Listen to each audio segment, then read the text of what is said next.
Welcome everyone. This video is in response to the many globe propagandists who demand that I show a picture of the edge of the flat earth. For the dozens of these ball-loving zealots with multiple sock puppet accounts who repeat this mantra daily, your demand is ridiculous. But you probably already knew that, right? And that's why you probably keep demanding it. It's actually pretty funny that I just got one of these take a picture comments an hour ago. I'm going to prove in this video that independent travel is not allowed under the Antarctic Treaty System. That fact alone should cause any thinking person to begin questioning our official models. Because something big is being hidden from we, the plebeians, and we're not talking about penguins. For most flat earthers, based on the information that we can reasonably gather, Antarctica constitutes the outer rim of the known world. In other words, Antarctica is likely the shoreline to all of the world's oceans. Like a ring magnet, north constitutes the center of our flat earth map, and south is every direction away from the northern center. And before I get a dozen comments claiming that such a magnet is impossible, here's a ring magnet shown here. Notice that south is in every direction away from the center north magnetic pole. This is where the 60th south parallel is on a Mercator map. This is the 60th south parallel on a potential flat earth azimuthal equidistant map. It seems that Antarctica constitutes the circular shore of the known world. So, demanding that I take a picture of a possible edge of the Earth, if any, requires me to not only travel below the 60th south parallel, represented by the circle, but also to cross the entire breadth of Antarctica. According to official numbers, Antarctica has a diameter of roughly 3,400 miles, and so that means our trek will include a long boat ride for hundreds of miles below the 60th south parallel, plus a minimum 6,800 mile round-trip hike across Antarctica. That's assuming the official model is correct. Maybe we could fly to one of the ceremonial pole areas, but that would still leave at least a 3,400 mile hike. In addition, we wouldn't know for sure whether the plane trip itself was interfering with our results, since the pilot would have to follow a designated path outlined by the Antarctic Treaty System. And who truly knows what direction that is until we get there? In order to be fully confident, we would really need to stick to the ground and have control over our own pathway, where we can control our direct southerly route opposite of the northern magnetic pole. Now, whether Antarctica is a smaller continent next to the outer rim, or whether Antarctica is indeed the shoreline of the known world, I don't know the answer. Flat earthers don't have a government budget to spend $1 billion to hire hundreds of cartographers and fleets of boats and planes to map the entire world. But even if flat earthers had the money, we would still run into the Antarctic problem, which is the point of this video. So, what is the Antarctic problem? It is the fact that independent travel is not allowed below the 60th south parallel in any reasonable manner to make any determination as to whether Antarctica is the shoreline boundary circumscribing the known world, or whether Antarctica is simply a continent a little north of the true but unnamed southerly shoreline of the Earth's oceans. For all we know, Antarctica may be an infinite plain that is uninhabitable at further distances. Again, we don't know.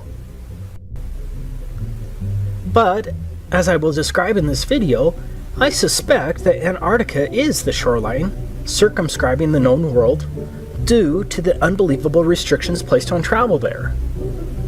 Excluding a couple of questionable claims, the total lack of north-south circumnavigation only proves the same. But if I'm not allowed by our governments to independently travel below the 60th south parallel and then to traverse Antarctica over 6,800 miles, then I cannot take a picture of a theoretical edge, dome, or those other lands beyond the South Pole, whatever the case may be.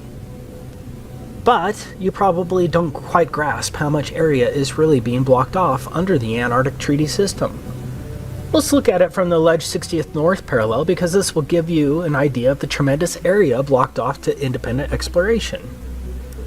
This is the area of the 60th North parallels.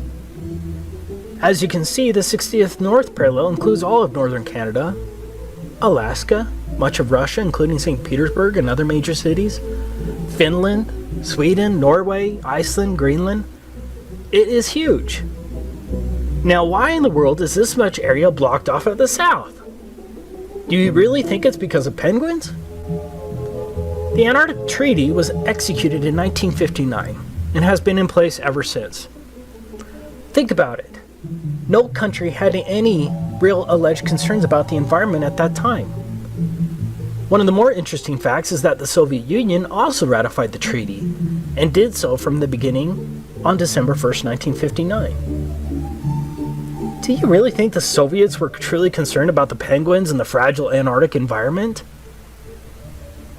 In other words, America, the USSR, and the rest of the major countries of the world remained partners in generally closing Antarctica throughout most of the so-called fake space race, the Cuban Missile Crisis of 1962, the fake moon landings, most of the Cold War, the Vietnam War, the Six-Day War, the Soviet-Afghan War, and the collapse of the Soviet Union, which at that time Russia continued as a signatory in 1992. That's some peculiar cooperation transcending international conflicts, don't you think?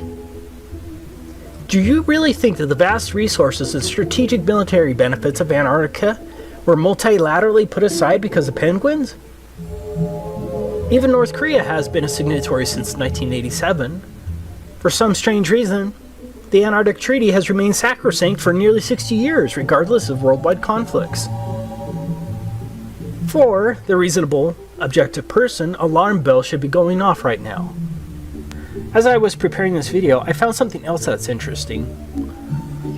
Out of all the flags of all the countries across the earth, can you guess which one only shows a map of the country as the emblem of the country? You guessed it. Only one. Antarctica. Yeah, the one country they want you to know the shape of. That doesn't reek of programming, does it? Let me make this clear from the beginning. Travel to Antarctica is more difficult than travel to a military base. This video is about evidence and facts and the reasonable assumptions based thereon. So let's decide to take a theoretical trip across Antarctica to find the edge, if any. I'm not talking about going to the visitor center along the edge of Antarctica, or an overly expensive cruise to a small ice shelf along the edge with a small excursion, or a flight to one of the multiple ceremonial poles, and then straight back again. I must reiterate, because I will get a dozen comments telling me to take a cruise or that someone's best friend went to Antarctica. I am not talking about a trip to one of the few designated tourist locations of Antarctica. I'm talking about a real trek, pointed directly south across the entire 3,400 mile breadth of Antarctica and back again to determine whether Antarctica circumscribes the known world, and to possibly determine whether there's an edge, a dome, or whatever, and then take a picture of it. I'm talking about repeating the trek of Admiral Byrd and discovering that area as big as the United States that has never been seen by a human being on the other side of the South Pole, full of minerals and such just waiting to be explored. But strangely enough, there is left in the world today an area as big as the United States that's never been seen by a human being. And that's beyond the pole on the other side of the South Pole from Middle America. And I think it's quite astonishing that there should be an area as big as that unexplored. Okay, let's get started with our theoretical trip. So what is required to trek across the entire breadth of Antarctica? Now, I'm in the United States, and so we're going to examine it from the position of a slave of the US. But the rules are going to be the same for all 53 signatory countries of the Antarctic Treaty, and everyone else, since these countries all enforce the same provisions. To begin with, we need to understand that anything below the 60th south parallel is referred to as the Antarctic Treaty Area. What does that mean? That means I'm generally not allowed within hundreds of miles of Antarctica. from approximately 400 to 900 miles without obtaining a permit to do so. Taking a trip to the 60th South Parallel isn't going to accomplish anything, and so we're stuck with getting a government permit. So let's go through the steps to obtaining a permit from the U.S. State Department. This is the handbook of the Antarctic Treaty System. These are the rules that govern all signatories to the treaty. In summary, Antarctica is treated as a giant natural reserve. Like a military base, all activities and pathways in Antarctica must be approved. This is unlike any other area in the world, except maybe a place like North Korea. So, when I say that no independent travel is allowed below the 60th South Parallel, I'm stating an admitted fact well recorded as international law. The protocol states as a matter of principle that all activities are to be planned and conducted on the basis of information sufficient to evaluate their possible impact on the Antarctic environment and its associated ecosystems. If you visit Russia, with a Russian visa for example, are you limited to one particular neighborhood and certain pathways? For those who visit America as a tourist, are you restricted to New York City? Or are you generally allowed to travel around America? No one is just allowed to travel around Antarctica. All of your activities, vehicles, and pathways must be approved, but it gets much worse.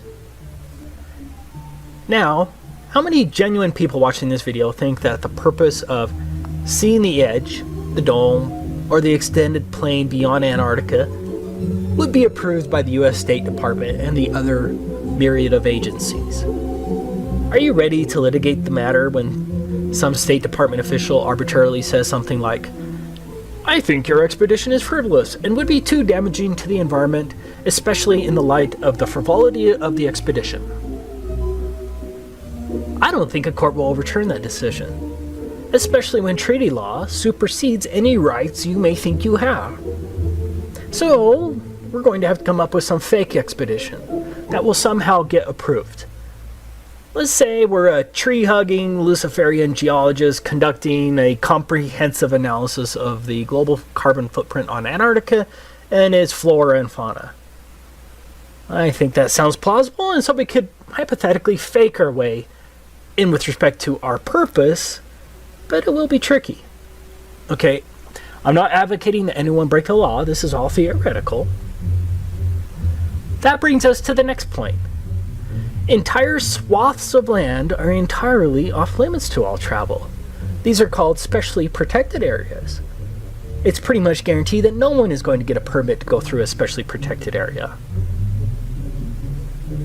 If my math is right, that's 1,373 square miles that are allegedly specially protected areas. You can see the maps on the websites, but I don't have time to plot all of them. Now, I agree that's not huge in comparison to the total alleged area of Antarctica. But I believe there's a distinct possibility that those swaths of land could be coordinated in such a way as to prevent me from going through Antarctica easily. So, right from the beginning, my route may be extra hard, especially if mountain pathways are blocked and the areas are much larger than claimed due to likely globe distance shenanigans. But let's go ahead and assume we can navigate around those prohibited, specially protected areas. Next, no motorized equipment is allowed at all for non-governmental personnel. Page 308 states, "Do not use aircraft, vessels, small boats, or other means of transport in ways that disturb wildlife either at sea or on land." That seems kind of hard and very subjective, doesn't it? Antarctica itself is supposed to have a diameter of 3,400 miles. That means no motorized equipment for at least a 6,800 mile round trip? That sounds pretty damn impossible, right? Especially if Antarctica is much bigger than what is claimed. What about sled dogs? Surely they'll be allowed. What's that? Sled dogs aren't even allowed? Okay, so our trip is now limited to a very long hike in insanely harsh conditions over an extreme rise of elevation On a side note, Antarctica has the highest average elevation of any alleged continent, but I'm sure that's just coincidence, right?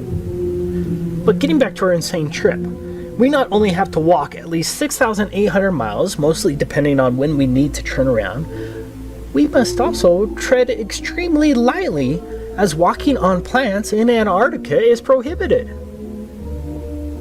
I can't damage plants or frighten wildlife on a 6,800 mile journey in a wilderness? I wonder if the Lewis and Clark expedition was limited by such requirements. Good luck traversing 6,800 miles on foot without damaging plants or frightening wildlife with no motorized equipment. I'm not saying that we couldn't figure out a way to get around these big issues, or maybe we could just, theoretically ignore the issues once we get there, but again, I'm not advocating that anyone break the law. I'm saying that these are listed enforcement rules under the Antarctic Treaty System. And so think of how easy it would be for one of the many international bureaucrats reviewing our application to deny a permit to trek across Antarctica based on this one plausible excuse. Sorry, you're going to end up walking on plants and scaring birds at least one time during your 6,800 mile journey, and the Antarctic Treaty System prohibits such activities. Application denied. For argument's sake, let's just assume we're going to figure out a way to get around that. Don't ask me how. The next issue is, how are we going to carry all that food and fuel for heat? And don't think that the Antarctic Treaty System isn't concerned with how we store our fuel. The United States itself is roughly 2,500 miles across. So imagine the difficulty of hauling food, climbing at extremely high and unknown elevations, and carrying all of your extremely warm gear and supplies across the United States from coast to coast and back again, all on foot with no food stops along the way. And don't forget, we're going to have to haul our poop as well. You are going to have to drag your poop with you on your 6,800 mile Antarctic hike. But it gets worse. Your poop is regulated by a different pseudo-government agency, the National Science Foundation. Here's where you can learn about what permit is required if you wanted to dispose of your poop on your 6,800 mile journey if you don't want to carry it. Could you imagine for your next trip to France and the custom agent saying, "Welcome to France. By the way, no vehicles are allowed, no animals are allowed, do not walk on any plants, and here's a bag for your poop. Be sure to bring it back full." If you don't want to carry your poop, you're going to have to get a permit from the National Science Foundation. Enjoy your stay. But here's another and potentially bigger problem. What if there is no edge when you get there, but the conditions only get worse? How many years of supplies can one carry by a handheld sled and some skis?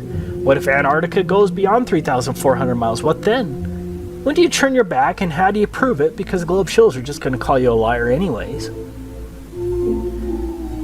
Any sane person right now would have to admit that our little trip is impossible, but we have a lot of paid-for apologists for our slave masters who will still somehow claim that I'm lying when I say that independent travel in Antarctica is prohibited. But we're not done. As explained above, for every person in the United States who wants to get a permit to travel across Antarctica has to first submit the environmental impact assessment to the EPA. Do you know what the environmental impact statement costs? This is very similar. A typical environmental impact statement costs from $250,000 to $2 million. And those are a lot easier than this comprehensive environmental analysis required under the Antarctic Treaty. For us, the biggest problem is that you would have to incur the expense of the environmental impact assessment before you know if you're denied, due to whatever arbitrary claim a bureaucrat can think of. Do you see how difficult this environmental assessment will be? How would one know the environmental impact on an area which you've never been to, and very little information would be available? With a normal environmental assessment, you'd be able to send an engineering firm to the location to make the assessment with attorneys who would draft the statement. In this case, you can't send an engineering firm all the way to Antarctica, and so you have to hire Antarctic experts who have been to the same places you're planning on walking through. And how many of those do you think there are? I say that we can safely assume that the price of getting an environmental impact assessment approved by the EPA and the international agency would cost millions. And then, what if the EPA or the Committee for Environmental Protection or one of the other agencies says no? Maybe that not enough information was provided. Are you ready to spend another $2 million to fight that in court? But you still have to have your purpose approved. Do you see the problem there? You would likely spend millions on getting the environmental impact statement, only later to have some official at the International Committee for Environmental Protection reject your purpose in Antarctica. You would truly gamble millions in this silly endeavor. Let's get to the final issue we're going to run into. 7 countries claim territorial rights to various parts of Antarctica. Argentina, Australia, Chile, France, New Zealand, Norway, and the United Kingdom all maintain territorial claims in Antarctica. I did find it interesting that the USSR never claimed territorial rights to Antarctica. Yeah. I'm willing to bet that my trip across Antarctica is going to need other permits from other countries based only on territorial claims. Getting more permits or visas from other countries who have alleged territory in Antarctica? Yeah, that shouldn't add too much to our already strained budget. So, the next dumb shill who demands that you take a picture of the edge or that anyone can go to Antarctica and see for themselves that it's a continent, be sure to point out what a damn idiot they are. Of course, the lying minions from the Ministry of Truth will spin and call you names, but at least the rest of the world will see the liars for who they truly are. In case I don't see ya, good afternoon, good evening, and good night. Yeah.